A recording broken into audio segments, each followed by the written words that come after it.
Olá pessoal, essa é uma atividade prática da disciplina de Anatomia e Fisiologia Animal.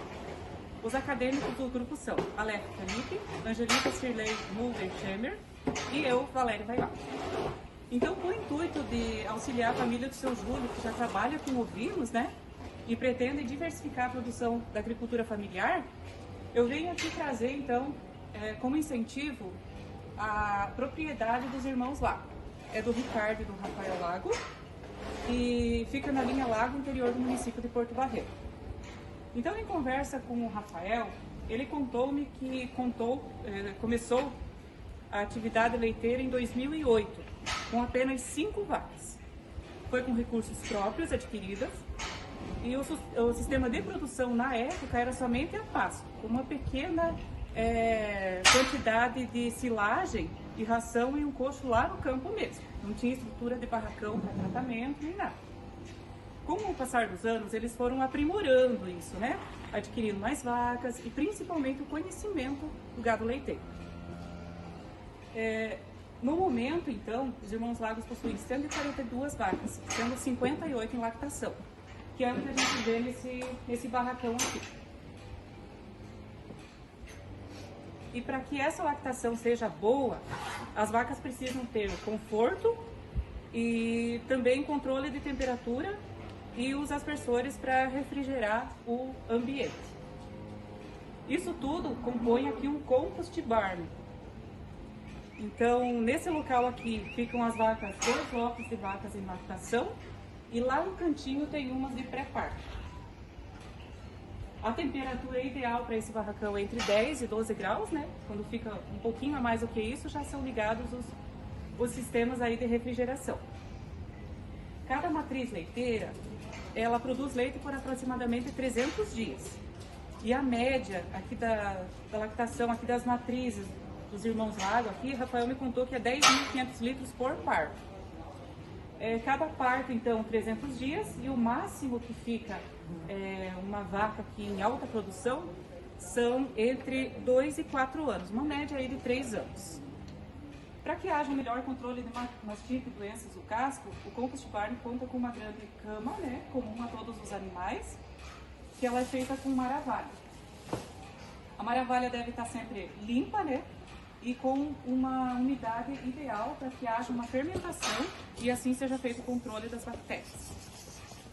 Então, os resíduos que ficam nessa pista de trato, eles são mais líquidos. Aí ele é colocado no aspersor de resíduos e levado até as lavouras, dos próprios donos aqui, então é usado como adubo. Esse é tirado com maior frequência. Aquele já é mais difícil, da cama, é mais difícil precisar remover ele, porque ele precisa ter uma fermentação natural, que é dos dejetos dos próprios animais, mas quando retirados eles também são adubos. Então, sobre a questão dos custos, o maior custo é a alimentação dos animais, porque se economizar na ração, eles também vão economizar no leite. E aí depois são a estrutura, os maquinários, e em terceiro fica a mão de obra e os medicamentos, que entra a parte de homeopatia e a parte do protocolo de inseminação. Quando questionado sobre o que foi mais importante para o sucesso da criação leiteira, o Rafael ressalta a importância das pessoas envolvidas gostarem do que estão fazendo. Essas são palavras do Rafael. Os colaboradores, eles precisam ser proativos, muito detalhistas, caprichosos e ter conhecimento de todas as fases do trabalho que estão executando.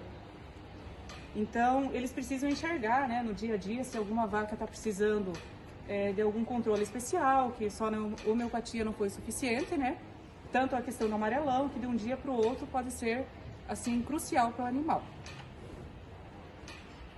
Pode cortar.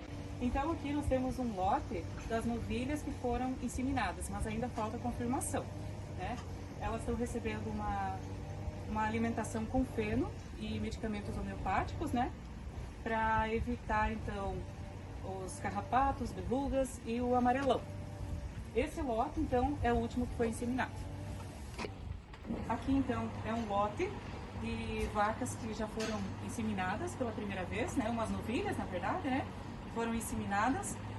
E elas vão criar aí depois de outubro, entre outubro e dezembro, elas vão criar, fazer primeiro parto delas.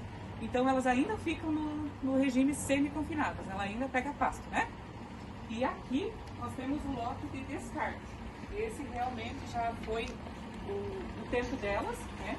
Aí só aguardando mesmo pro descarte delas, que daí é vendido para um frigorífico da região.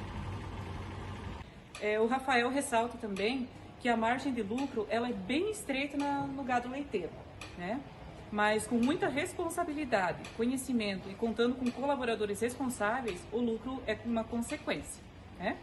Então, seu Júlio, eu espero ter inspirado a sua família, né, a fazer a diversificação com o gado leiteiro. Muito obrigada.